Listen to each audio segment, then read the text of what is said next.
buenos días, buenas tardes o buenas noches, hermanos, según la hora que estén mirando este video. Hoy vamos a estar viendo el capítulo 12 del libro de Nehemías, que es un festejo, una celebración, una dedicación por, por la finalización de los muros que rodean la ciudad de Jerusalén, y unos muros que llevaron mucho trabajo construirlos, que tuvieron mucha oposición, donde se presentaron muchas pruebas para Nehemías y el pueblo. Una vez terminados, no queda más que alabar a Dios, darle gracias, glorificar su nombre.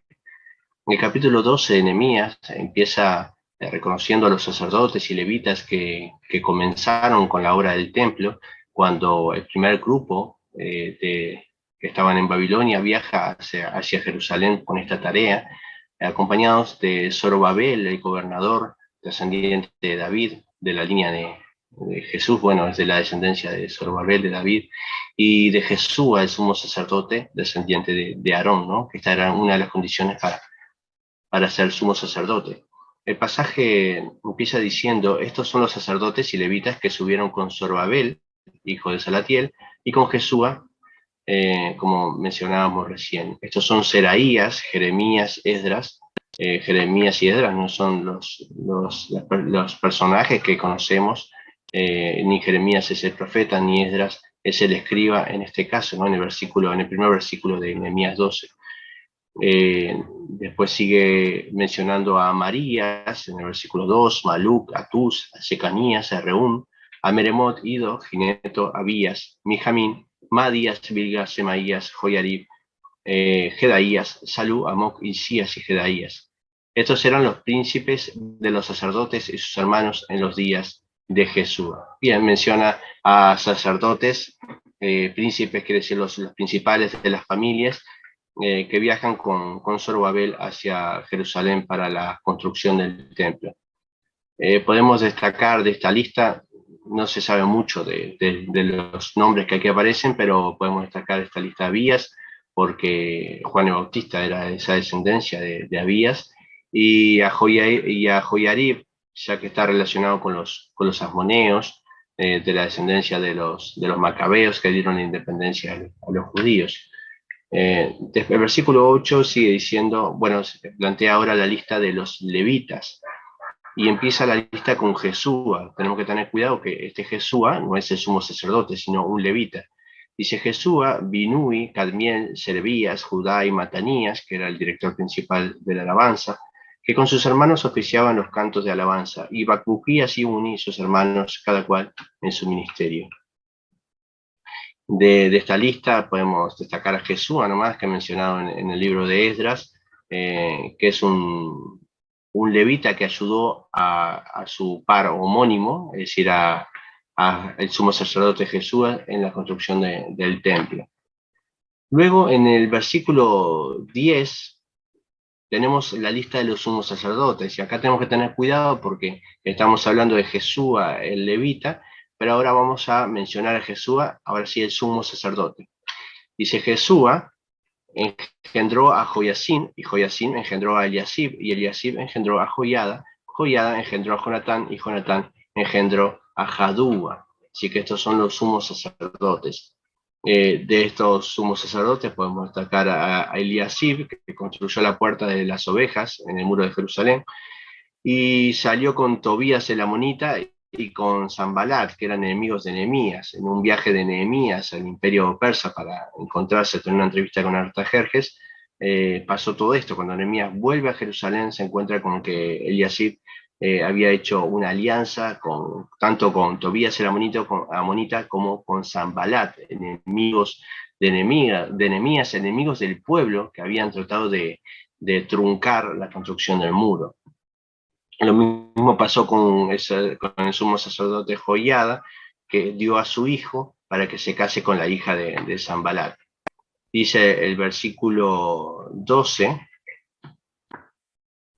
y en los días de Joiacín, los sacerdotes jefes de familia fueron a ver una lista de la segunda de sacerdotes que estaban en Jerusalén. Dice de Seraías, de Jeremías Ananías, de Esdras Mesulán, de Amarías Joanán, de Melicú Jonatán, de Sebanías José, de Arim Adna, de Merayot Elcai, de Ido Zacarías, de Ginetón Mesulam, de Abías Sicri, de Miniamín, de Moadías Piltai, de Bilga Samúa, de Semalías Jonatán, de Joyarib Matenai, de Jedaías Uzi, de Salai Calai, de Amok Eber, de Isías Asabías, de Jedaías Natanael. Luego hace como a partir del versículo 22, como diciendo, bueno, miren, no voy a anotar toda la lista de levitas y sacerdotes, si quieren se pueden fijar, porque todo está inscrito por jefes de familias, entonces si quieren saber quiénes son, van y se fijan. Fíjense que dice, los levitas, en el versículo 22, los levitas en días de Eliasib, de Joiada, de Joanán y de Jadúa, no los voy a mencionar, dice, ¿no? Fueron inscritos por jefes de familia. También los sacerdotes hasta el reinado de Darío el Persa. Así que si se quieren fijar, se fijan en las inscripciones, en los datos, en los archivos. Los hijos de Leví, jefes de familia, fueron inscritos en el libro de las crónicas hasta los días de Joanán, hijo de Eliasib. Los principales de los levitas, y esto sí les menciona, es Asabías, Serebías, Jesúa, hijo de Calmiel, y sus hermanos delante de ellos para alabar y dar gracias, conforme al estatuto de David, varón de Dios, guardando su turno. Los principales levitas, que tenían muchas tareas los levitas, ¿no? Era el traslado de los mobiliario del templo, de cuidado del mobiliario del templo, también se encargaban bueno, eran 3 familias de levitas que tenían diferentes funciones, ¿no? Pero sin entrar en esos detalles, tenían tareas, por ejemplo, en Deuteronomio habla de control con el tema de la lepra. A veces cumplían funciones de juez frente a situaciones muy complicadas, tenían el cuidado de las tablas de la ley también, y bueno, muchas funciones como la que vemos en este pasaje, que también es alabar, guiar al pueblo en la alabanza, en la adoración. Eran músicos, eran cantores que guiaban al pueblo. En Primera Crónicas 16, David, luego de un tiempo donde el arca estaba desaparecida, que se la habían llevado, y ante la ausencia del arca, el pueblo se encontraba como sin Dios, porque el arca era una representación de la presencia misma de Dios. Una vez que David recupera el arca, hacen como un lugar especial, unas carpas especiales para poner el arca allí. Cuando lo pone, David alaba a Dios y anima al pueblo también a glorificarlo y alabarlo. Y en 1 Crónicas 16 podemos ver un salmo precioso de David y una orden a los levitas para que guíen al pueblo y que canten con todo instrumento y den gracias a Dios. En este momento David establece un orden para los levitas y este mismo orden es el que está siguiendo los levitas en el capítulo 12 de Nehemías, cuando dice conforme al estatuto de David, varón de Dios, guardando su turno. Así que la función de estos levitas principales, es decir, los más importantes, era alabar y dar gracias a Dios. ¿A quienes tenemos aquí? Bueno, a Matanías, que lo habíamos mencionado como el principal de los directores de la alabanza, Bacbuquías, Obadías, Mesulam, Talmón, Jacob, guardas, eran porteros para la guardia a las entradas de las puertas. También oficiaban de porteros. Estos fueron los días de Joiacín, hijo de Jesúa, hijo de Josadac, y los días del gobernador Nehemías y del sacerdote Esdras. Este Esdras sí es el escriba, que conocemos como el autor del libro de Esdras. Versículo 27. Para la dedicación del muro de Jerusalén buscaron a los levitas de todos sus lugares para traerlos a Jerusalén, para hacer la dedicación y la fiesta con alabanzas y con cánticos, con címbalos, salterios y cítaras. Los levitas estaban repartidos en diferentes ciudades alrededor de Jerusalén, en ciudades que estaban establecidas para ellos, para que vivieran, y los buscaron a todos para que se reunieran en Jerusalén a alabar y darle gracias a Dios con cánticos, címbalos, salterios y cítaras. Porque había un propósito, ¿Y cuál era el propósito de alabar a Dios? Es que antes estaban perdidos y ahora Dios los ha encontrado. Así como se había perdido el arca y el pueblo se sentía sin la presencia de Dios, al pueblo hebreo le había pasado lo mismo cuando cuando es atacado por Babilonia y prenden fuego el templo y los llevan deportados hacia el imperio babilónico. habían perdido todo, habían perdido su templo, habían perdido su ciudad, habían perdido las costumbres, los cultos, el sacerdocio se había destruido, habían perdido de alguna manera la presencia de Dios para ellos, que Dios les tiene que decir a través de diferentes profetas que Él no es el templo, que Él no es Jerusalén. Eh, pero para ellos sí, era la presencia de Dios mismo. Y ahora Dios les ha dado la oportunidad de volver a Jerusalén, de que se construya el templo, de ahora construir los muros que rodean Jerusalén, y hay razón para alabar a Dios. La misma razón que tenemos nosotros cuando estábamos lejos de Dios, cuando le habíamos dado la espalda, cuando estábamos en pecado, practicando el pecado, y Dios vino y nos rescató. Esa es la razón por la cual podemos alabarlo hoy, porque estamos perdidos, pero Dios nos rescató. No hay una razón más hermosa que el reconocer la obra que Dios ha hecho en nosotros. Podemos estar alabando continuamente por esto. Dios mismo ha dicho a Israel muchas veces: yo fui el que los sacó de la tierra de Egipto, tierra de esclavitud, de servidumbre, para llevarlos a una tierra donde fluye leche y miel. Esto es una razón para glorificar, alabar a Dios. Y ellos estaban allí para eso, para darle gracias, y para esto había que juntar a todos los levitas que estaban alrededor. Y esto también nos habla de lo que es la alabanza congregacional, ¿no? Dice que en el versículo 28 fueron reunidos los hijos de los cantores, así de la región alrededor de Jerusalén, como de las aldeas de los netofatitas, que son de la ciudad de Netofa, que es una ciudad a más o menos 15 kilómetros de Belén, y de la casa de Gilgal y de los campos de Geba. Estas son ciudades al norte de Jerusalén que estaban designadas para los levitas, ¿no? Y de Asmavet también, porque los cantores habían edificado aldeas alrededor de Jerusalén, que es lo que estábamos diciendo. Qué importante es que nos juntemos a alabar a Dios, a animarnos en la alabanza. Cada uno de nosotros tiene circunstancias de vida diferentes y va a una reunión de domingo u otro día con diferentes experiencias, con cosas que le han pasado en la semana o el mismo domingo, y llega a la reunión de una manera. Pero todos allí tienen el propósito de alabar a Dios y glorificarlo. Y eso nos une, más allá de las circunstancias de nuestra vida, estamos unidos en la alabanza, en darle gracias a Dios a través del cántico. Y no es una expresión de la boca para afuera, no tiene por qué ser una moda o algo que nos gusta. Es una expresión de lo más profundo de nuestro corazón para decirle: más allá de las circunstancias, reconozco lo que Él ha hecho en nosotros, que lo que Dios ha hecho en mi vida, que me rescató cuando estaba perdido.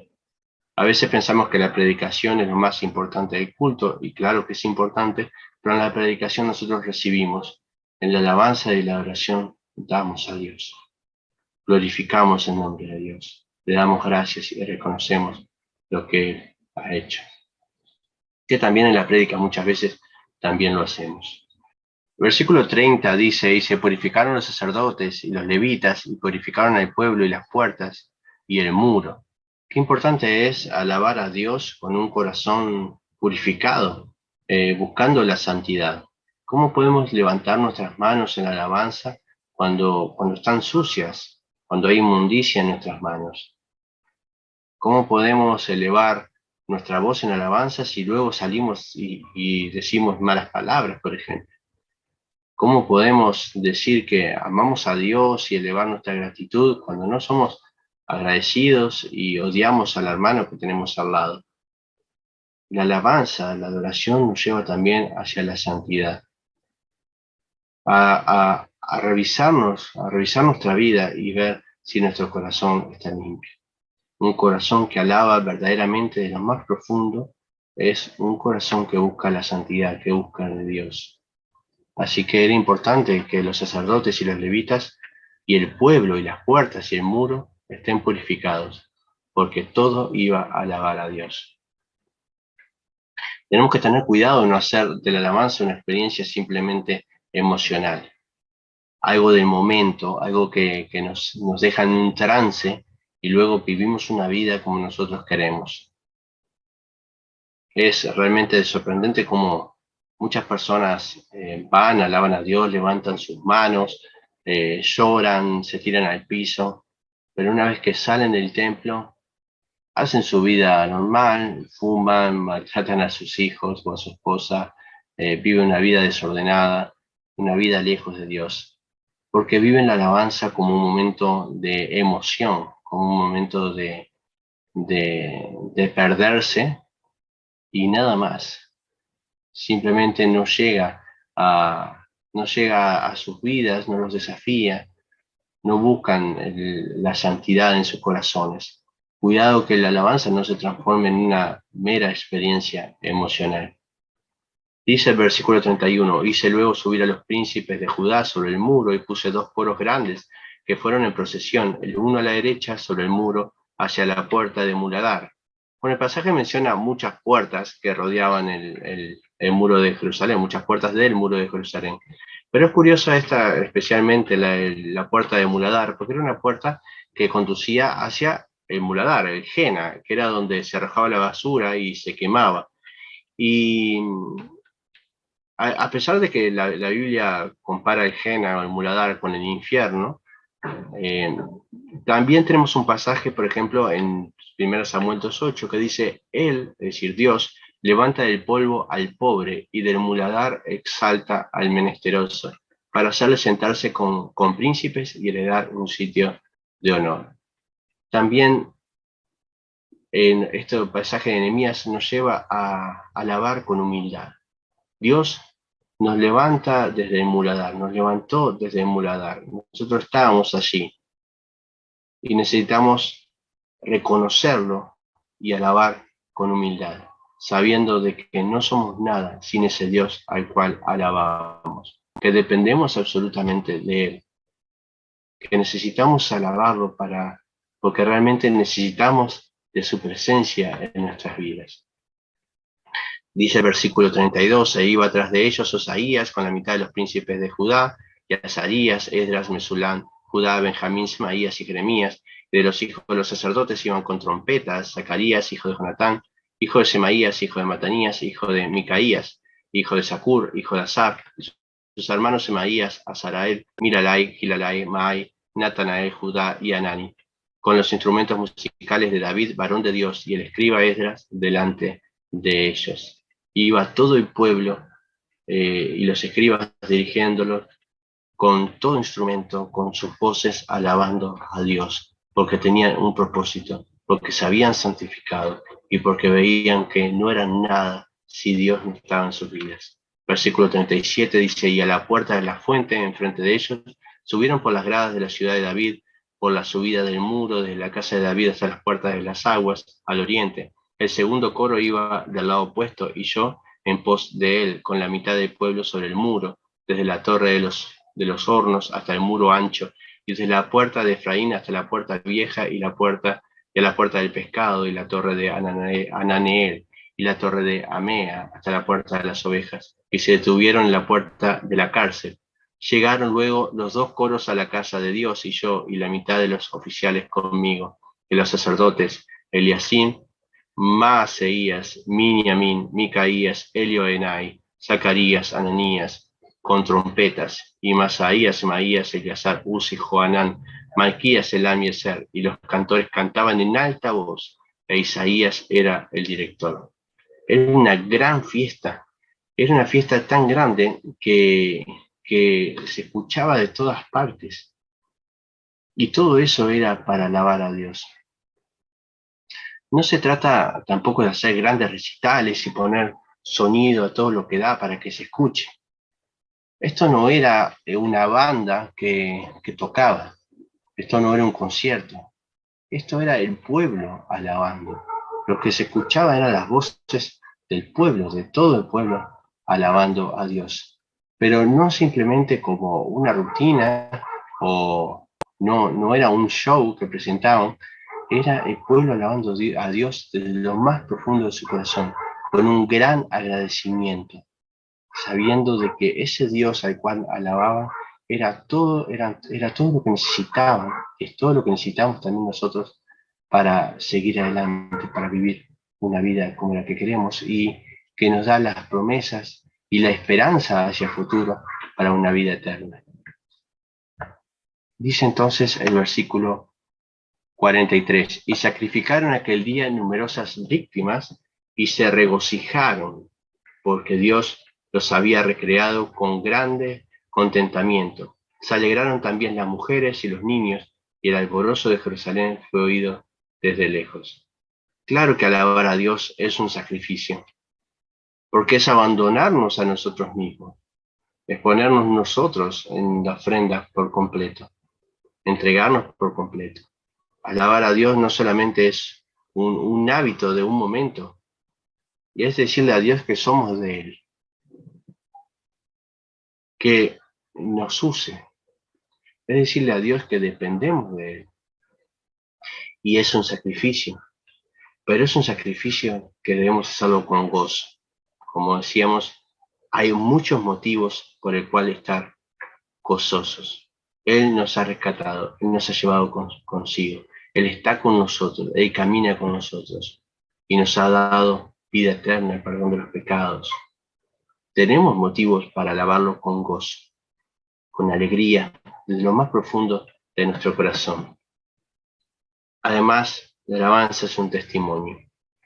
No solamente la alabanza, el canto en la iglesia, en la congregación, sino cuando todo lo hacemos para alabar a Dios. Somos agradecidos con Dios en todo momento. Y como Pablo, estando en la cárcel con Silas y alababa a Dios, si nosotros seguimos una vida de alabanza y de adoración, también es un testimonio para los demás, un testimonio de que a pesar de las circunstancias podemos tener voz. Porque al final y al cabo, Dios, más que escuchar nuestras voces, quiere escuchar nuestro gozo. El gozo de nuestro corazón es lo que asciende como un incienso hacia Dios y Él se deleita de un olor fragante que sale desde nuestro corazón. En el versículo 44, Nehemías escribe acerca de las porciones para sacerdotes y levitas. Esto tenía que ver con el dinero, las ofrendas, los diezmos que se daban para la manutención de los levitas y los sacerdotes. También el hecho de ofrendar, el hecho de dar, es una forma de adoración. Y dice en el versículo 44, en aquel día fueron puestos varones sobre las cámaras de los tesoros, de las ofrendas, de las primicias y de los diezmos, para recoger en ellas, de los ejidos de las ciudades, las porciones legales para los sacerdotes y levitas, porque era grande el gozo de Judá con respecto a los sacerdotes y levitas que servían. El pueblo daba, sabiendo de que los sacerdotes y los levitas estaban sirviendo al Señor, y eso también los favorecía a todo el pueblo. El sumo sacerdote, por ejemplo, una vez al año, era el quien intercedía a través de un sacrificio por el pecado del pueblo. Así que, y los levitas eran aquellos que dirigían a Dios, dirigían al pueblo ante Dios con alabanza y con agradecimiento. Así que el pueblo daba con mucho gozo a los sacerdotes y a los levitas, y habían cumplido el servicio de su Dios, estábamos hablando de los sacerdotes y levitas, y el servicio de la expiación, como también los cantores y los porteros, conforme al estatuto de David y de Salomón su hijo, porque desde el tiempo de David y de Asaf, ya de antiguo había un director de cantores para los cánticos y alabanzas y acción de gracias a Dios.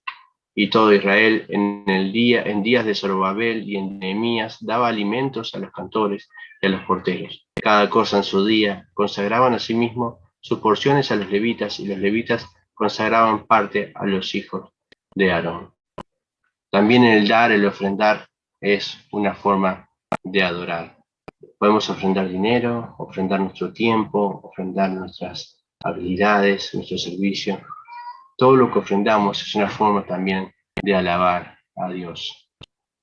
Pero tal vez sea mejor decir que nos ofrendemos a nosotros mismos por completo, que nuestra vida debe ser una ofrenda a Dios y una alabanza perpetua para Dios. Nuestra vida tiene que ser una vida de adoración a Dios. Una vida que, en primer lugar, reconozca de dónde nos sacó Él, que estamos perdidos y ahora nos ha dado una nueva oportunidad. Y no solamente eso, ha perdonado nuestros pecados, nos ha dado vida eterna, y está con nosotros y nos acompaña y nos da gozo en nuestro corazón. Porque hay motivos para tener gozo en nuestro corazón. Debemos saber de que tenemos que buscar la santidad para alabarlo y glorificarlo con un corazón santo, con un corazón purificado. Porque no podemos levantar nuestras manos sucias para alabar a Dios. No podemos darle gracias a Dios cuando somos desagradecidos con los demás. O decirle a Dios que darle gracias por su perdón cuando nosotros no sabemos perdonar al que tenemos al lado. Debemos entender de que la alabanza congregacional es importante, animarnos cada uno de nosotros para alabar a Dios más allá de las circunstancias en que estemos. Debemos entender que alabar implica un sacrificio, que también es un testimonio, que no nos podemos perder en una emotividad en la alabanza, que no puede ser simplemente una experiencia emocional, sino tiene que ser una experiencia espiritual, relacional con Dios, que debemos adorar desde lo más profundo de nuestro corazón. Dios es digno de toda alabanza. Dios merece nuestra adoración, en todo sentido, en todo lo que hacemos, en toda nuestra vida, con todo instrumento y también con todo lo que rodea nuestro día a día. Hermanos, alabemos a Dios como un acto espiritual profundo. Alabemos a Dios entregándonos a Él completamente. Alabemos a Dios sabiendo de que estamos alabando al Creador de todas las cosas, a nuestro Salvador. Alabemos a Dios porque un día, cuando estemos en el cielo con Él, la alabanza será perpetua. Que Dios los bendiga.